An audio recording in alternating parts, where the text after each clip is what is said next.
Salut les copains, il est 5h du matin et aujourd'hui on se retrouve pour préparer une des premières aventures que j'aimerais vivre avec vous sur cette chaîne. Sur ma liste de choses à faire avant de mourir, il y a manger du homard et bien sûr, qui dit manger du homard dit pêcher du homard. Je vais pas en acheter un au prix que ça coûte.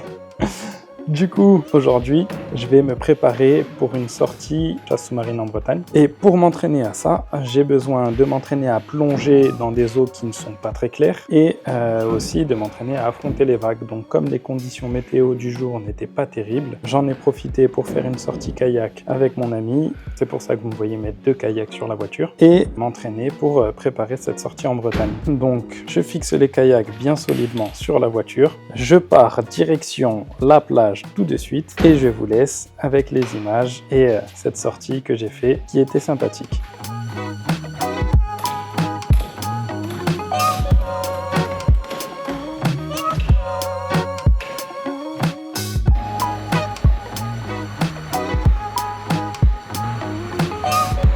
Bonne vidéo les copains.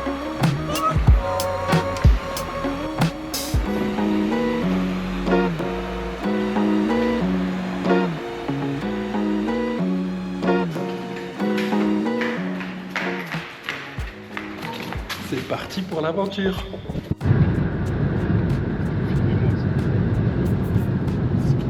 Du coup, aujourd'hui, objectif de la mission, petite sortie en kayak. Pour 2 raisons. On va s'entraîner à plonger par mauvais temps et avec quelques vagues pour se préparer à la Bretagne. Parce que sur la liste, il y a choper un homard et le bouffer.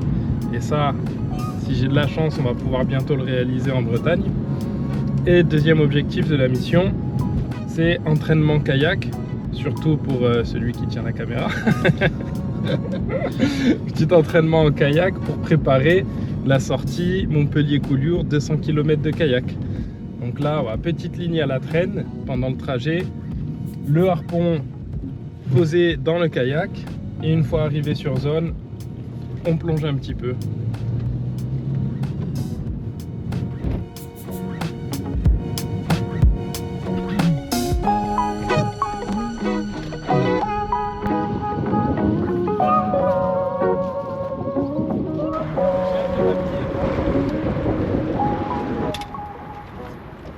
Avec plaisir.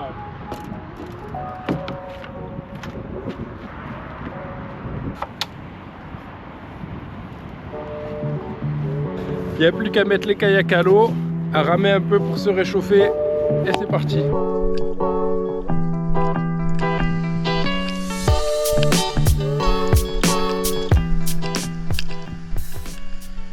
C'est le genre de petite méduse bleue. Je sais pas ce que c'est. La dernière fois, il y en avait plein dans l'eau. Je sais pas si les poissons, ils essayaient de manger ça. S'il y en a qui connaissent ça en commentaire, dites-le moi. Le départ, il va être un peu mouvementé. Comme on peut le voir, il y a quelques vagues. S'il y a un breton, il m'entend dire ça, il éclate de rire. Pour lui, ça fait mer plate. Mais bon, nous, on appelle ça une mer agitée. Du coup, départ agité et après, ça se calme. Objectif, tracer le long de la digue et aller plonger un peu plus loin. C'est parti ?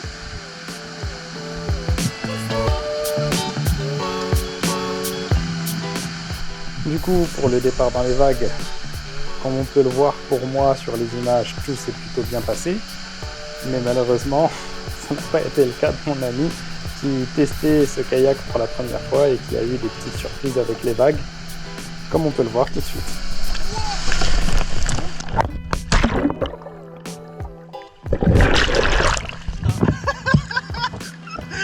On va aller en Bretagne, on est bien là. Là, je te fais une petite image tranquille. Tu mettras que ça dans la vidéo. Tout s'est bien passé, on est passé à l'aise.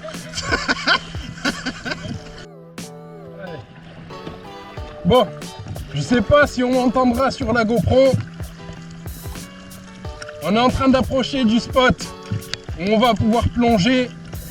Bon, une fois passé les vagues des premiers mètres, c'est un peu plus calme. Par contre, la visibilité, ça va être compliqué, je pense, aujourd'hui. On verra bien ce que ça donne. Bon, niveau visi, qu'est-ce que ça dit? Ça a l'air compliqué là. Hein. On voit toujours pas les rochers. D'habitude, je vois le fond. Quand je suis ici, je vois le fond. Là, je vois Wellou.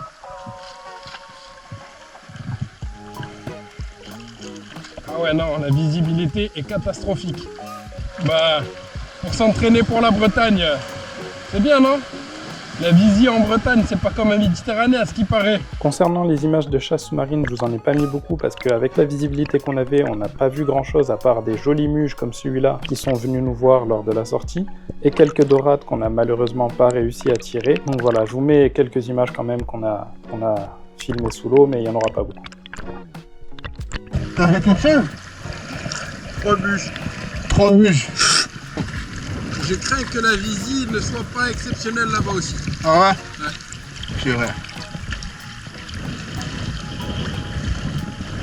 On va bien se reprendre une dorade là-bas. Avec une seule pomme, c'est galère. Ouais, je te voyais, laisse tomber.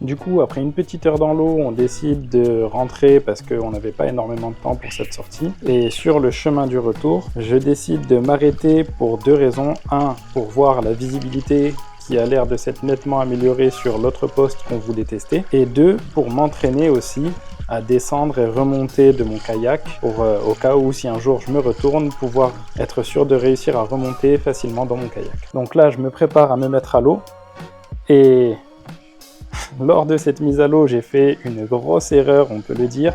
Je vais vous mettre arrêt sur image, vous laissez quelques secondes pour trouver. Ça y est, vous l'avez?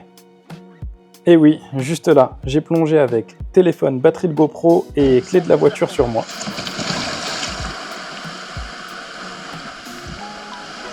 Elle est un peu plus fraîche ici. Allez, on voit les masques. Ah, elle est bonne la visie là. Allez. Allez, je regarde vite fait là et puis j'arrive. Du coup, lors de cette petite immersion, je tombe nez à nez avec un casier, une nasse, que j'ai décidé malheureusement de laisser au fond de l'eau. Elle était vide et je plongeais sans palme, sans mon matériel, donc j'ai pas voulu prendre le risque de rester accroché au fond. Je l'ai laissé, j'ai observé les poissons. D'ailleurs, sur ces spots-là, il y avait beaucoup de poissons. Et je vous mets un petit arrêt sur image, on les voit vraiment pas bien parce que la visibilité n'était pas terrible, mais je vais vous en montrer quelques-uns.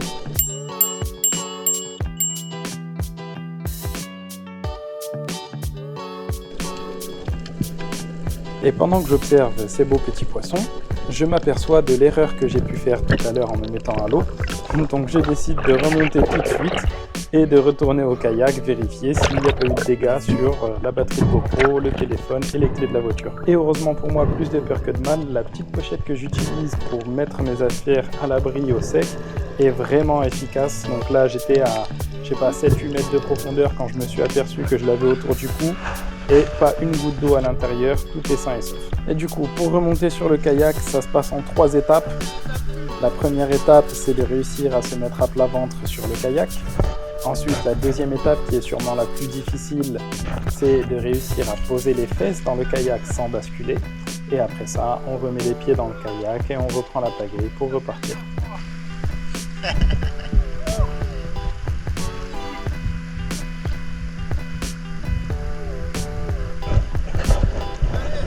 Allons affronter les vagues maintenant. Allez, accostage dans les petites vagues. Hop, du coup, tu passes devant ou je passe devant? Hop.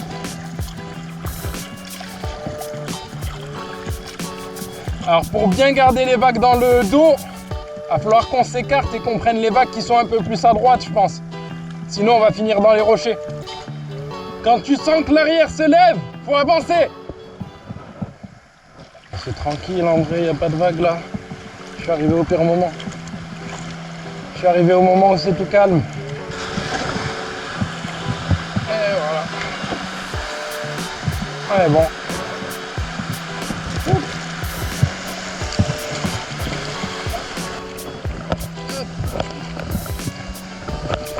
Et du coup, pour cette fin de sortie, on a profité du fait que la mer se soit calmée pour essayer de surfer un petit peu les petites vagues qui restaient.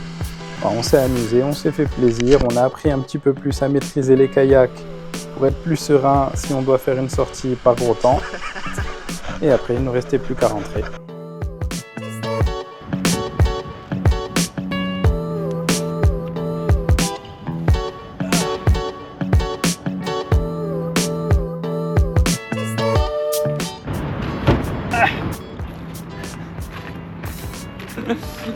Ça arrive pas quand tu mesures 1m50 ça.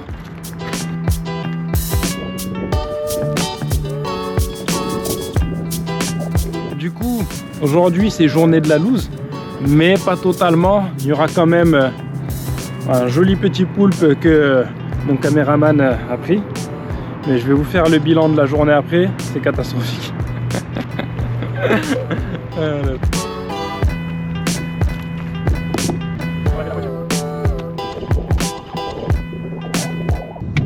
Bilan de la sortie. Catastrophique. Catastrophique parce que bon, concernant la chasse sous-marine et la pêche, je m'attendais pas à avoir grand chose forcément parce que vu les conditions météo, ouais, et puis en plus on est en avril encore là. C'est pas là qu'il y a le plus de poissons. Et après, bilan catastrophique parce qu'au final, sur le début de la sortie, dans les vagues, quand je suis revenu te voir, je me suis retourné avec une petite vague dans le dos que j'ai réussi à surfer pour la première, mais la deuxième, elle m'a pris de travers, j'étais foutu. Du coup, le gilet lesté qui tombe à l'eau, moins gilet lesté, moins 2 kg. Ensuite, bon, on rame, il y a quelques vagues au début, ça va, ça se calme après, un peu de houle, tout va bien, navigation terminée, on arrive sur le spot pour commencer la chasse. J'ai plus qu'une seule palme. J'avais la deuxième en partant, hein. C'est pas au moment où je me suis retourné, j'ai perdu le gilet que je l'ai perdu, c'est pendant la navigation, elle devait être mal fixée. On a perdu la palme. Ensuite, on continue la journée tranquillement, on chasse, on rate 2 ou 3 belles dorades. Et là, le masque qui pète. Donc, bilan de la journée, moins un gilet lesté, moins une palme. Moins une palme, pas deux, ça c'est la bise. Moins un masque. Et puis ben, on sait maintenant que quand on va faire Montpellier-Coulure en kayak, s'il y a des vagues, s'il y a de la houle, tout est attaché sur le kayak. Ça c'est une règle de base que je connaissais déjà mais que je n'avais pas appliquée pour aujourd'hui. Et puis après on réfléchira un petit peu aux enseignements de la journée et on vous les dira plus tard. Bon, pour conclure cette vidéo, c'était vraiment une journée de la loose parce que beaucoup de matériel perdu, mais avec ça aussi beaucoup d'apprentissage. Avant de faire 200 km de kayak, il va falloir s'entraîner. Avant de faire une sortie en Bretagne, il va falloir réussir à rester serein pour plonger dans les eaux obscures et troubles, chose à laquelle je ne suis vraiment pas habitué. Et il me reste juste à te dire à très bientôt pour les prochaines aventures. Merci d'avoir regardé la vidéo jusque-là. Et n'oublie pas que tu peux rêver ta vie ou vivre tes rêves. Bon, c'est l'heure d'aller chercher la petite à l'école pour qu'elle commence à apprendre des choses aujourd'hui.